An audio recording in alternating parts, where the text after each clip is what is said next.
Salut, mon nom est Caroline Deschaines, je suis stratège web et aujourd'hui je veux te parler de la petite panique qu'il y a eu tout récemment le 4 octobre 2021 quand Facebook, Instagram et WhatsApp sont tombés en panne pendant une journée complète. Alors pourquoi ces trois-là? Ben on le sait, les trois appartiennent à la même compagnie, donc tout est hébergé au même endroit.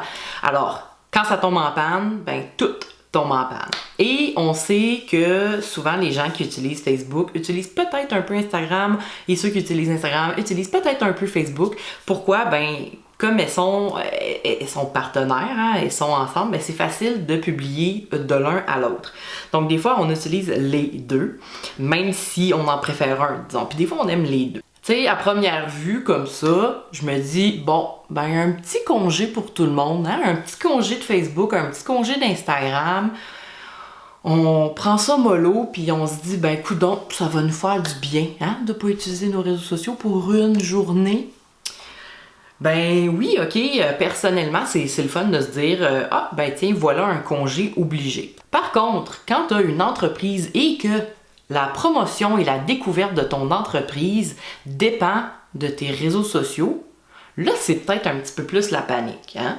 Je veux dire, oui, c'était juste 7-8 heures, là, on se dit, OK, on va s'en remettre, mais qu'est-ce qui serait arrivé si ça avait été beaucoup plus long, cette panne-là? Si elle avait duré 24 heures, 48 heures, si ça avait duré une semaine, comment on fait à ce moment-là pour rejoindre notre communauté? Parce que là, c'est la panique. Tu avais peut-être des choses importantes de prévues là, cette semaine sur tes réseaux sociaux. Peut-être que tu fais des lives à chaque jour. Peut-être que tu fais des lives les lundis et que tu as un rendez-vous avec ta communauté. Peut-être que tu avais un challenge en cours où est-ce que là, tous les jours, tu avais quelque chose en direct de prévu. Ou simplement, tu as un groupe, tu as une communauté que tu animes et tu veux faire en sorte que les gens connectent entre eux. Tu as fait peut-être un concours qui renaît là, en ce moment, et puis que peut-être que c'était la journée du tirage, etc. Donc, peut-être que pour toi, que Facebook ou Instagram, et Instagram tombe en panne, peut-être que tu as paniqué. Puis tu sais, en plus, les réseaux sociaux, c'est là qu'on les trouve, nos clients. Tu sais, aujourd'hui, on n'en fait plus là, de la publicité dans les journaux, puis dans les publisacs, puis à la télé. Là. Les petites entreprises, on fait pas ça. Donc, c'est les réseaux sociaux qui nous permettent de trouver de la clientèle. Donc, si ça tombe en panne pendant une journée, c'est pas cool, mais check, c'est juste une journée, hein? Mais justement, qu'est-ce qui arrive si c'est plus qu'une journée? Qu'est-ce qu'on fait avec ça? Qu'est-ce qui se passe dans ton entreprise si finalement c'est plus long? Et qu'est-ce qui se passe aussi quand ça revient, tout ça, là? Tu sais, quand là, ok, finalement c'est beau, on a réglé la panne, tout est beau. Toi, t'arrives, tu viens pour te connecter à ton compte n'existe plus. Tout simplement parce que, au travers de la panne, il y a eu des pertes de données hein, dans les réseaux. Et là, ton compte n'existe plus. Tu n'as plus ton contenu, tes abonnés ne sont plus là, ton name tag il ne marche pas non plus. Qu'est-ce que tu fais? Comme ça, du jour au lendemain, il y a eu une panne, il y a eu une perte de données, puis toi, tu n'as plus rien. Qu'est-ce que tu fais avec ton entreprise à ce moment-là? Donc, c'est vraiment important que tu mises pas tous tes efforts d'entreprise sur les réseaux sociaux. Tu sais, pense-y, là, ça t'appartient pas, là, ça, là. Tu sais, il peut arriver des choses graves comme ça, puis ça va avoir un impact, un grand impact sur ton entreprise. Et là, peut-être que tu te dis, ouais, mais tu sais, moi, ça m'a même pas touché, ça m'a pas dérangé parce que moi, ma plateforme de prédilection, c'est YouTube. Moi, je mets tout ça là, puis tu sais, c'est correct, là, tu sais, je veux dire, même si j'aurais perdu mon compte, j'ai tous mes abonnés sur YouTube. Ou bien moi, c'est TikTok et c'est là que je fais tout mon contenu, c'est là que je crée ma communauté, c'est là que je réussis à attirer des gens, à faire des ventes, etc. Ou LinkedIn, peu importe, Pinterest, moi je fais de la publicité Google, mais dis-toi que toutes ces plateformes-là peuvent tomber en panne, hein? Elles peuvent tomber en panne. Et en 2020, il y a eu un incendie, là, je me rappelle plus, à quelque part en Europe. Donc, dans le bâtiment où il y a eu un incendie, c'était un bâtiment où étaient entreposés, dans le fond, des serveurs web. Et tout a brûlé. Donc, tous les gens qui avaient, disons, leur site web d'héberger avec avec des compagnies qui utilisaient ces serveurs-là, ben, ont tout perdu parce que ben, ça a brûlé, il n'y a pas de comeback de ça. Là. Ça brûle, ça brûle. Donc, mettons là, qu'il y avait un feu hein, dans les serveurs de Facebook, de YouTube, etc. La vie de tout le monde qui a une entreprise, qui est un influenceur, un entrepreneur, ça part en fumée, tu sais.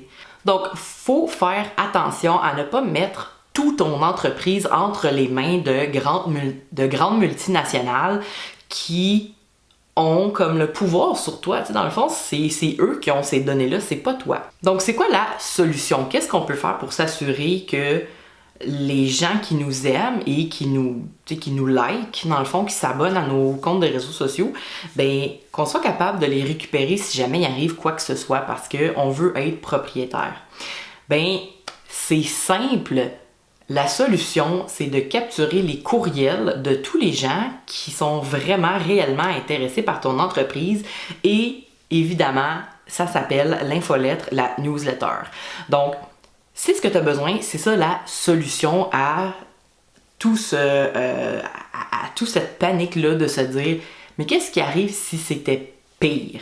Ou, tu sais, si j'avais... La panne était petite, mais finalement, moi, j'ai perdu mon compte. Qu'est-ce qui arrive dans ce temps-là? Je sais qu'il y a beaucoup d'entrepreneurs qui, à première vue, ils vont bouder l'infolette, la newsletter, parce qu'ils se disent « Ah, mais tu sais, c'est beaucoup de travail. Ah, ça me tente pas non plus d'écrire des courriels. Ah, ben, j'ai pas envie d'envoyer des courriels tout le temps. Tu sais, c'est agaçant. Les gens vont se tanner de moi, etc. » Déjà, tout ça, c'est des fausses croyances par rapport à l'infolettre. Et puis, oui, c'est vrai qu'il pourrait y avoir une panne chez ton fournisseur là, de marketing par courriel, là où tu héberges les courriels. C'est vrai qu'il pourrait avoir une panne, c'est vrai qu'il pourrait avoir un bris de serveur, c'est vrai que tu pourrais perdre tes données. La différence, c'est que tu peux cliquer sur un petit bouton et exporter tous les courriels des gens qui t'ont donné leur courriel, dans le fond, qui sont entrés dans ta vie, dans ton entreprise. Tu peux exporter les courriels, les noms, tu peux exporter toutes les informations que tu as réussi à récolter. Par exemple, cette personne-là, elle a ouvert tel et tel courriel, elle a posé telle action, etc. Donc, tout ça, ça s'exporte et ça se sauvegarde. Donc, ça se sauvegarde sur ton ordinateur, ça se sauvegarde sur ton cloud, ça se sauvegarde sur un disque dur externe. Donc, si tu prends la peine de sauvegarder ces informations-là, disons une fois par mois ou une fois 2 semaines, ben, t'as pas tout perdu. Tandis que tu peux pas faire ça sur les réseaux sociaux. Tu peux pas dire « Ah tiens, je vais exporter la liste des gens qui m'aiment bien ». C'est pas possible parce que sur les réseaux sociaux, les gens ont pas consenti à ce que tu leur donnes, à ce que tu conserves ces informations-là. Avec une infolettre, ça te permet au moins de sauvegarder ces informations-là, de faire des sauvegardes régulières et si jamais il arrive quelque chose de grave, tu sais, je sais pas, tu perds ta liste de courriels, ben tu avais une sauvegarde puis tu repars de là. Tu sais, tu as peut-être perdu, je sais pas, disons 1% des courriels que tu avais récoltés, mais t'as pas perdu 100%. Moi, je veux dire, c'est pas rien. Donc, avec une infolette, une newsletter, le email marketing, il y a plein d'avantages. Premièrement, tu peux contacter tes abonnés, les gens qui veulent te suivre en tout temps. Et puis, quand je dis en tout temps, là, ben, c'est que toi, tu envoies un courriel à l'heure que tu veux. Et là, ensuite, il n'y a pas de feed. Hein? Il n'y a pas d'algorithme qui va décider si la personne va le voir ou pas. La personne va le voir quand elle va ouvrir sa boîte de courriel, tout simplement. Est-ce que ça va dire qu'elle va le lire? Pas nécessairement. Là, c'est à toi de faire des bons courriels, hein, de créer une bonne infolette pour que la personne ait envie de l'ouvrir. Mais par contre, elle va le voir. T'sais, c'est pas parce que finalement, elle n'est pas allée sur Instagram aujourd'hui qu'elle n'a pas vu ce que tu as publié. T'sais, non, elle va voir ton courriel. Ensuite, ce qui est intéressant, c'est que dans une liste de courriels, là, c'est réellement les gens qui aiment ton entreprise et qui voient un potentiel de faire affaire avec toi. Parce que sinon, ils n'auraient pas pris la peine de te donner leur courriel. Hein? Tu sais, je veux dire, c'est quand même une étape assez... c'est pas compliqué, mais tu fais pas ça, tu t'inscris pas à la liste de courriels de quelqu'un que t'aimes pas. Hein? Donc, la personne qui s'inscrit, il y a vraiment des bonnes chances que tu puisses la convertir en client. Une chose que je t'ai déjà nommée tantôt, ben tu deviens propriétaire de cette liste-là. Tu sais, t'es pas propriétaire des gens, mais t'es propriétaire des informations que tu peux exporter et sauvegarder. Ensuite, bien évidemment, ça te permet d'avoir une connexion un peu plus poussée que sur les réseaux sociaux. On n'y pense pas parce que des fois, on se dit « Ah, mais sur les réseaux sociaux, les gens, ils commentent, hein, puis des fois, ils me parlent en message privé. » Oui, mais avec une infolette, des fois, tu peux aller beaucoup plus loin, puis il y a des choses que, tu sais, moi-même, je vais le faire quand j'envoie une infolette. Des fois, je vais raconter un truc un peu plus personnel, puis ça me dérange pas de le partager à d'autres personnes, c'est ce que j'ai à dire, mais d'aller le mettre directement sur les réseaux sociaux complets, je suis comme, ah, pas sûr que ça me tente. Mais ça devient vraiment comme une petite bulle privée. C'est comme si c'était ton club VIP un peu. Si tu me dis, oui, mais moi j'en ai un club VIP, j'ai un groupe Facebook privé et tu dois t'inscrire, ben encore une fois, c'est tout ce qu'on a dit depuis tantôt, c'est que là, tu mets toute ton entreprise entre les mains d'une autre compagnie. Les gens dans un groupe Facebook, tu ne peux pas exporter ces données-là. Tu ne peux pas rien faire si jamais il arrive quelque chose. Si jamais ton groupe il disparaît pour une raison inconnue, là, un peu obscure, il y a un robot qui pense que ton groupe est malfaisant, puis là, il le ferme, puis t'as pas moyen de retourner voir ces gens-là. Tandis que si t'as leur courriel, tu peux leur dire « Hey, salut, il y a eu une panne, hein? Tu l'as peut-être vu, Facebook a été en panne. Le groupe a été fermé, je vais en ouvrir un nouveau, voici le lien, viens nous rejoindre. » Là, tu peux faire ça. Mais si t'as pas les courriels, tu peux pas, là, c'est tant pis, là, hein? C'est fini. Et finalement, un des meilleurs avantages de l'infolette, c'est que c'est encore plus facile de convertir tes clients potentiels en clients parce que tu es tout le temps là un peu en train de continuer à bâtir ta relation, de leur envoyer du contenu un peu VIP. Puis des fois c'est même pas du contenu VIP. Tu peux leur dire « Hey, salut, j'ai fait une vidéo, je l'ai postée sur Facebook, j'ai fait un nouveau TikTok, va le voir. » Peut-être que la personne l'aurait raté autrement. Donc, avec une newsletter, c'est plus facile de transformer les gens en clients. Puis des fois, on y pense pas, mais c'est important. C'est ça qu'on veut en tant qu'entrepreneuse. Avoir des clients. Hein? On n'est pas là juste pour faire la charité. Donc, si tu veux en savoir plus sur la liste de courriels, l'infolette, la newsletter, le email marketing, je t'invite à t'inscrire à mon webinaire. Je te laisse le lien en description. Et dans le webinaire, je vais t'expliquer comment tu peux marier tes réseaux sociaux et ton infolette pour t'assurer là, vraiment de la pérennité de ton entreprise. Et aussi faire en sorte que ta communauté elle t'appartient pour vrai et que quand il arrive une panne, quand il arrive un bobo à quelque part, hein, quand il arrive quelque chose de grave sur n'importe quel réseau social, tu ne te retrouves pas dans le kékère, ok? Dans le fond, c'est ça qu'on veut. Oui, là, quand là, il y a eu une panne pendant 8 heures, il y en a des entrepreneuses qui, comme moi, même si j'avais pas eu mal à la tête, je me serais dit, bon, tant pis, hein, on postera rien aujourd'hui. Mais c'est parce que j'avais rien de grand prévu. Mais peut-être que toi, dans ton calendrier, là, c'était aujourd'hui que tu faisais ton lancement, c'était aujourd'hui que tu faisais un live super important. Tu sais, faut y penser à ça. Tu sais, si ça arrive le jour où tu avais quelque chose de vraiment important à mentionner, là, tu as perdu cette occasion-là. Puis surtout, c'est que faut pas juste se dire « Ah, c'est une panne, c'est correct ». Là où ça fait peur, c'est que des fois, il y a des pertes de données quand il y a des pannes. Puis, il y en a... Là, on le saura pas, là, mais il y en a peut-être des gens qui vont perdre leur compte.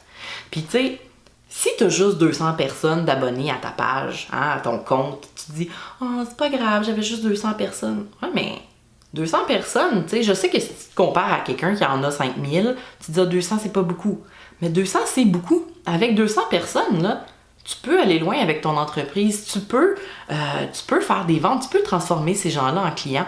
Et c'est là que ta newsletter va rentrer en compte parce que de ces 200 personnes-là qui aiment ta page, disons que tu en as 100 qui se disent « Cette fille-là, cette entrepreneuse-là, son entreprise, j'aime assez ça pour lui donner mon courriel et m'inscrire pour qu'elle soit en mesure de me contacter pour me donner du contenu. Hein? Ton infolette, là, ça sert pas à achaler les gens. Là. Donc, inscris-toi à mon webinaire et je t'explique comment tu peux marier les deux. Je te dis pas de laisser tomber les réseaux sociaux.